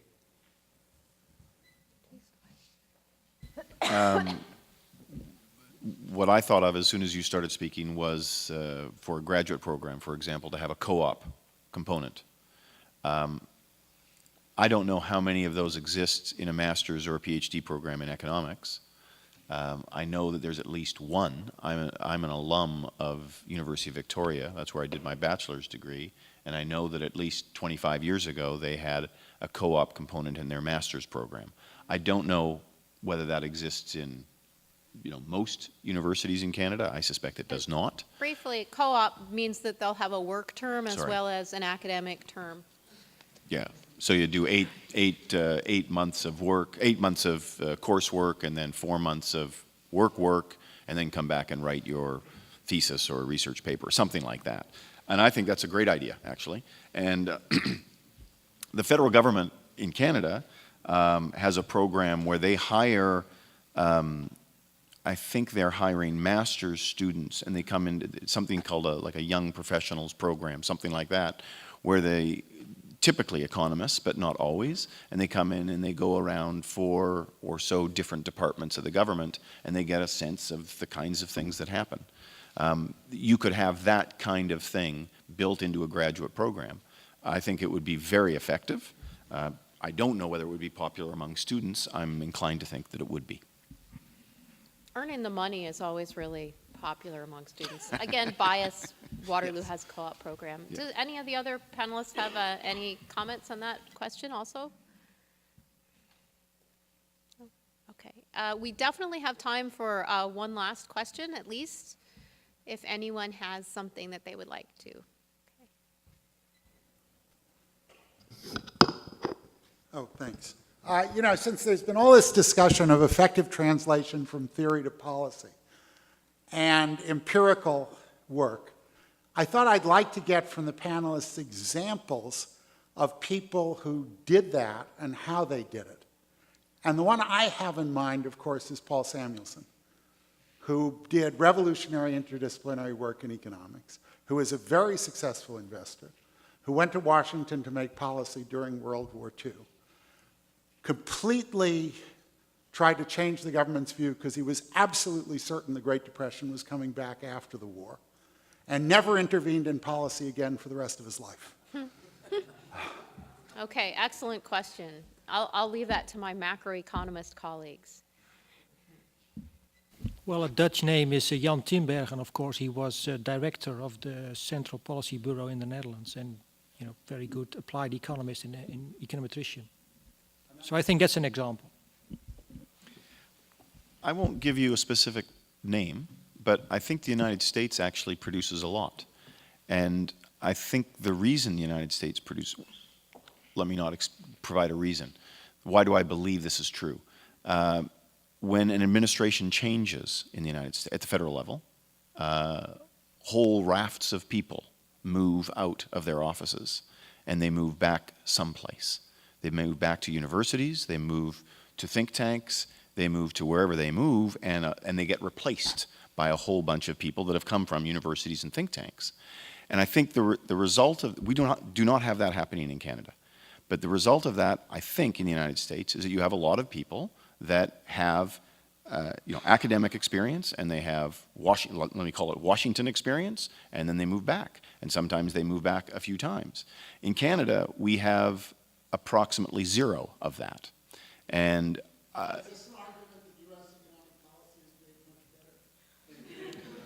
no, although that would be an interesting discussion over drinks. But the statement I would make is that I think there are more people in the United States as a share of the, deflated appropriately, okay? There are more people that actually span the space between academic thinking and policy thinking. And my sense is that their academic work and their policy work are both better as a result. In Canada, we have a dichotomy. The example of success I have in mind, I don't know if there's success for everybody, but I mean, it's mostly physicists going into finance, so, and possibly making a reasonable amount of money out of some insight they are developed. To which extent this is a success for someone else than them, given what we heard about red extraction in the financial sector, that's another story. But in economics, personally, it's hard to to think, at least from my perspective, about a success story. I have a hard time finding one.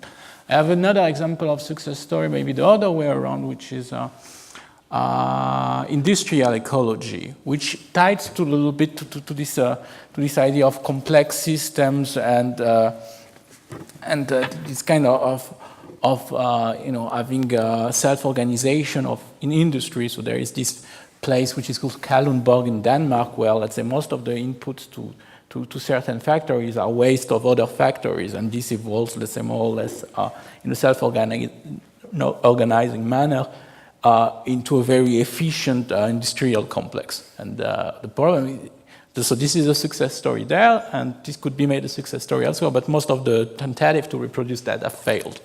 So that's an example, at least, to be looked at again and again, and maybe one day somebody comes with a better idea of how to reproduce this kind of stuff. No, I think it's an excellent question, and in fact, it's actually partly even a statement. So I have the luxury of living in the Washington, D.C. area, and I know quite a number of macroeconomists working at policy institutions there, like at the IMF, at the Fed board, who actually do create and provide useful data predictions. On the other hand, if I think of who in academia, like in my generation, for example, is considered the leading macroeconomists, I have to admit that there's actually very little of what you described. I think to some extent it's partly because of the incentive structure, it's partly because of a little bit of a bubble in that field. And yeah, that's why I think it's an excellent question. Okay, thank you very much. Any last questions? We have the luxury of going a little over time, I think. Well, I hope we have, would like to give final thanks to our speakers, and then perhaps we have set the standard for timeliness for the rest of the conference. Again, thank you so much. Thank you also for some very good questions.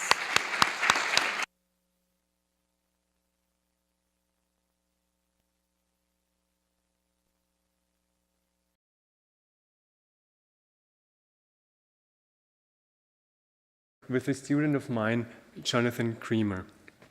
Before I dive straight into the material, let me maybe place my talk into the broader context of the theme of the conference.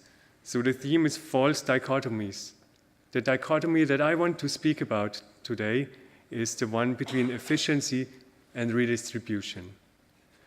Much of modern welfare economics analyzes the efficiency of the economy, the efficiency of various policy actions in a way that just disregards the redistributive effects, making the implicit assumption that redistribution can be taken care of as a separate issue.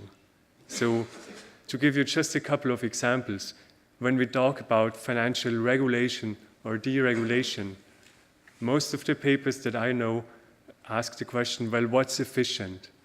They don't really talk about the redistribution that arises from whatever regulations we impose. If we look at labor market regulation or deregulation, much of the language that economists use is about, well, what's the efficient thing to do? Even though we know that there are first-order redistributive effects involved. And in the context of trade policy, very similar issues arise. Redistribution is always a primary aspect of any public policy and of any economic effect more generally. Because we know that even though all our theories say, well, we can always compensate the losers, in practice, this is very often not done. Well, what is even worse, sometimes I think the language of efficiency is used to sell redistributions that are actually inefficient. So we can see that, for example, in the context of rent-seeking in financial markets, where the involved negotiators often claim that, well, something is for the sake of efficiency, when in fact it is really because it helps their bottom line, even though it introduces a distortion into the economy. So the focus of my talk is on the redistributive effects of financial deregulation more specifically. So to motivate this particular topic, I want to first make the observation that in a modern economy, the financial sector is very much at the heart. What that implies more generally, talking about power structures that Dan talked about, is the financial sector also has a very powerful role to create and extract rents from the rest of society. So one particular instance of when that becomes really relevant for society is when a financial sector has suffered large losses such that the intermediation capacity of the economy is constrained and the supply of credit to the economy falls. Well, what happens in those instances is something that we have observed in painful detail over the past 4 years in much of the Western economy. If credit intermediation declines because the financial sector runs short of capital, it implies we have less capital investment, we have less demand for all the other productive factors in the economy that rely on investment, such as labor, land, natural resources. And that means that employment goes down, wages go down, rents go down, natural resource prices go down. Basically, the entire economy suffers because the financial system is broken. At the same time, what also happens is that spreads on financial intermediation go up. What is in short supply generates a... When INET was created some years ago, it was with the express objective of stimulating new ways rigorously of doing integrative thinking. When CIGI was created 12 years ago, it was a similar kind of motivation. The idea was, what are the gaps in global governance? How can research make a difference? And then how can we move all of that into the public policy space? And so when I think of the kinds of things that we work on today, whether it's financial instability or indeed whether it's climate change or anything else, what really matters is rigor and then integrative thinking. And I think that's broadly what the subject of your discourse the next 2 or 3 days is going to be. I'll follow it with great interest, and thank you again. Welcome. And over to Daniel.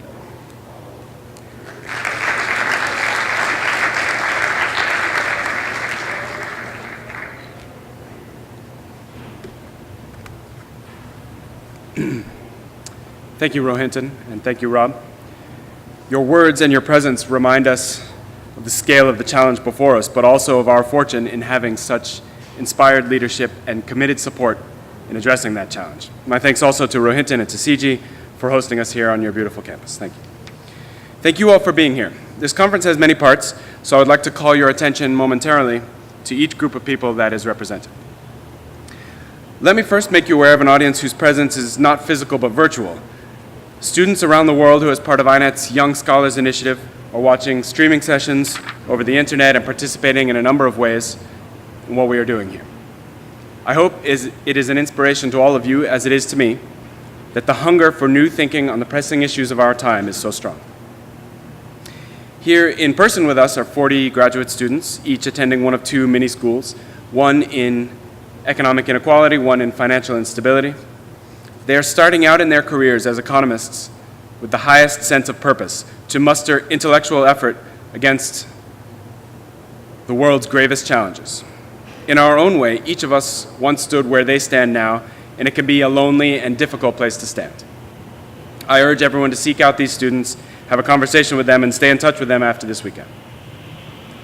While we busily advance our own lines of work, let us also cultivate the next generation of economists, that they may be ready to pick up these lines and advance the work still further.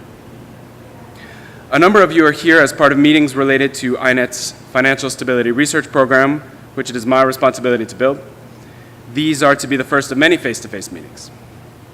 Let us take this opportunity to shake hands and look each other in the eye so that when we return home, our collective work can continue without regard to the physical distance between us. Many of you are here to join us in a session of the conference proper. The session topics vary widely, but we have built the theme of false dichotomies to give it some shape, about which more in a moment. Bruce Greenwald and Richard Koo have graciously accepted our invitation to speak over lunch tomorrow in a conversation that I expect will remind all of us of the potential reach and scale of our work. And finally, our keynote speakers, Emma Rothschild and Katerina Pistor. These two scholars I have loosely recruited under the headings inequality and instability, respectively, but more importantly, they are thinkers of the highest caliber and deeply committed to working on the most pressing of issues. I thank them personally for taking the time to be with us. Welcome all. In the rest of my time here, let me say a few words on the theme of the conference, false dichotomies.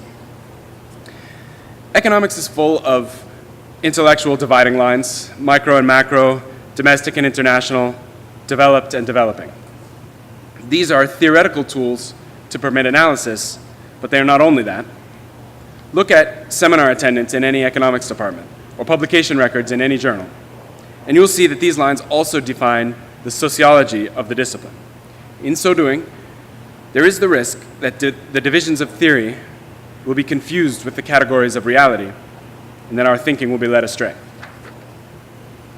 Make no mistake, these distinctions are the basis of intellectual progress, but when they begin to escape critical attention, they bind us into old ways of thinking rather than propelling us into new ones. Let me explain by telling you a bit about our work in the area of financial stability. As I mentioned, my responsibility at INET is to build and run our financial stability research program. The financial system is complex, as aggregate patterns follow from micro behavior in ways that can be unpredictable and counterintuitive. Economists have had trouble addressing this fact. By insisting on the categories of micro and macro, we open ourselves to such analytical shortcuts as a representative agent and leave no way to study how we get from micro to macro. The financial system is psychological, driven by the emotions, perceptions, and understanding of market participants. Economists have had trouble addressing this fact. By separating rational thought, mostly characterized as optimizing behavior, from all other mental processes characterized as noise, we leave no way to think about the role played by the human mind. The financial system is political, inescapably intertwined with questions of power. Economists have had trouble addressing this fact. By drawing a line between the rules, which are taken to be given, and individual decisions, which are constrained by those rules, we leave no way to ask who makes the rules and who changes them. I've been speaking from my own work, but I think that these criticisms, or versions of them, apply more broadly in economics. Even so, this discussion would be largely academic, and our work would truly be as colorless as it sometimes seems, were it not for the challenge before us. We too easily see the world in terms of GDP and interest rates, stocks and flows, nodes and edges, Gini coefficients and percentiles. But as our work together gets underway, let us remind ourselves that that world is all too often one of flesh and blood. This week we hear of ongoing and escalating protests against austerity across Europe. Vital public services continue to be cut in the service of what passes for technocratic policy. This week, the world's most populous country changed its leadership amid slowing economic growth and persistent concerns of monetary and financial fragility. All while promising increased prosperity for all, China's leaders amass huge wealth for themselves and their families. Last week, my country also chose a new leader. I take comfort in the fact that my guy won another term, but it is a small comfort. The electoral campaign laid bare the ugly truth. A country that proclaims the highest democratic ideals, nonetheless, equates the right to spend with the right to speak. Our forebears gave their lives for the right to choose their own leaders, yet we buy and sell power and influence on the open market. And what is critical to our work here, and this is true of my country and all countries, no matter how we may wish to recuse ourselves from the grit and grime of the world's affairs, the thinking done by economists is, and always will be, part of the exercise of power. We can choose what part. To ensure that it serves the cause of good, we must remember that the first test of economic theory is in its reconciliation to the world. By that, I do not mean only econometrics or policy relevance narrowly put. Understanding for its own sake is a noble and legitimate goal. But let us not forget what it is we are trying to understand. It is that same world that quakes from the tremors of financial crisis, that sways and threatens to topple under the strain of inequity. We labor over systems of equations, computer simulations, and essays, and well, we should do so. This is the form of our work. But the problems that we address come from the wider world, to which we must always return. If we fail to write the final lines, someone else may write them for us. Second, we must remember what lies just beyond the reach of economic analysis. When we arrive at corner solutions, when the price system fails to clear markets, when balance sheets expand to their limit, when distributions become impossibly skewed, economic forces give way to power. Powerful interests have access to different markets, are faced with different prices, are bound by different constraints, and can modify at will what we theorists take as axiomatic. Economics has very little ability to speak clearly about power. I am not exactly sure how that came to be so. Perhaps some of you have an idea. That we lack the language to describe power is perhaps our greatest failing, greater than rational expectations, greater than the representative agent, greater than invariant preferences. Financial power, regulatory power, political power. It is a gross intellectual oversight and a dereliction of our duty if we fail to ask explicitly and unabashedly how power fits into the questions we struggle with every day. We must do so because it so clearly shapes the world we study. We are wise to do so because it may help us resolve some of the most persistent problems we face. Thank you.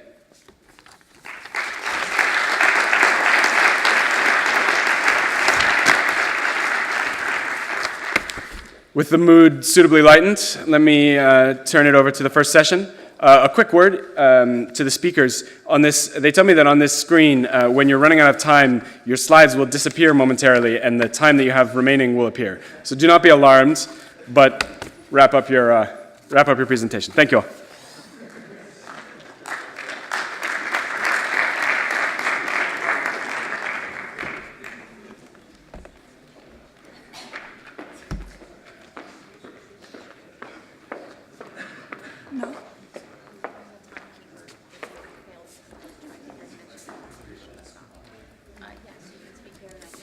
No, it's not. And she's the expert. And you're Anton Korinek. Is that pronounced your name right? Yeah. Is it? This one. Yeah. So that's perfect. Okay. Control L. Okay. You could go ahead. All right, our first, I don't think my mic's on. Our first speaker is Anton Korinek. Without further introduction.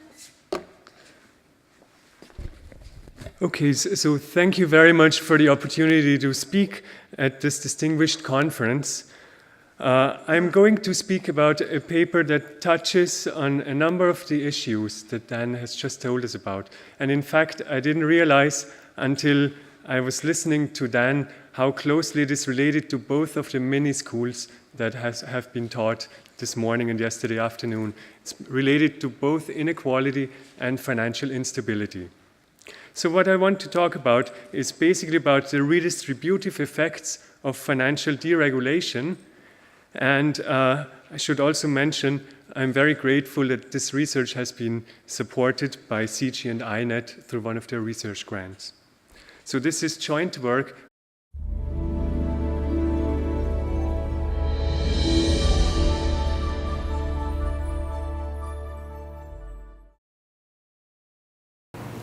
Good afternoon, and welcome to the False Dichotomies Conference. I understand a number of you have been here working in mini sessions for the last couple of days, and there's been a great deal of excitement, and it's nice now to continue with the conference.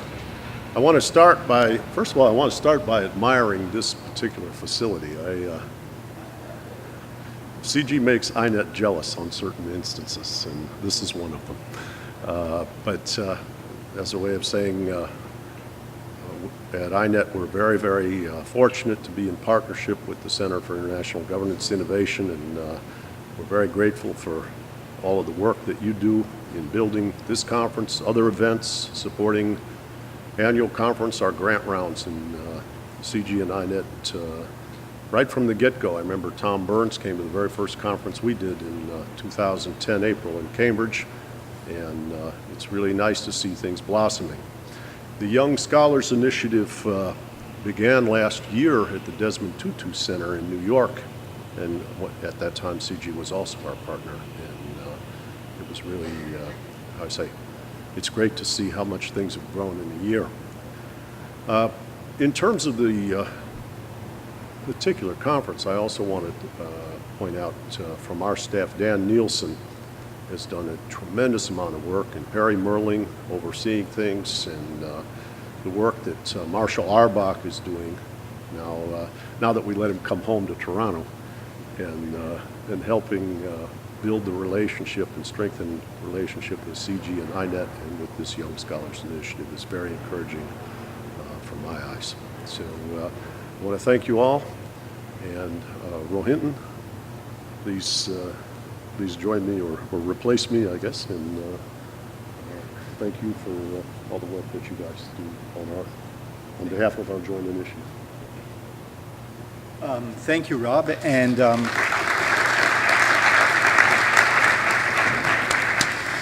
so welcome to Waterloo, welcome to CIGI, and for the minority of you, welcome back to Waterloo and CIGI.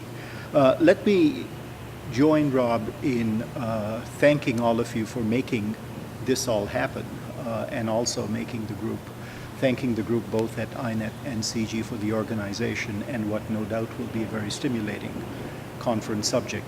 My sort of introduction to the subject goes back many years, actually decades, when I was an incoming assistant professor, and as I suspect still the case, was asked to teach introductory economics. And that's textbooks in introductory economics then, and I suspect still are now, was big business. And so one of the regular visits I got was from various salespeople promoting this or the other book. And there were different things they'd feature, but the one common element, it seemed to me, in all of their discourse was where trade lay. And some of them were proud of the fact that the trade section opened the book. Others were proud of the fact that the trade section was in the micro part of the book, and others thought in the macro part of the book.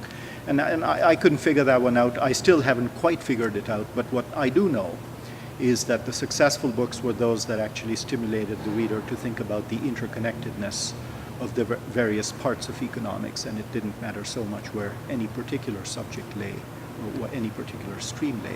Which brings me to the CIGI-INET partnership.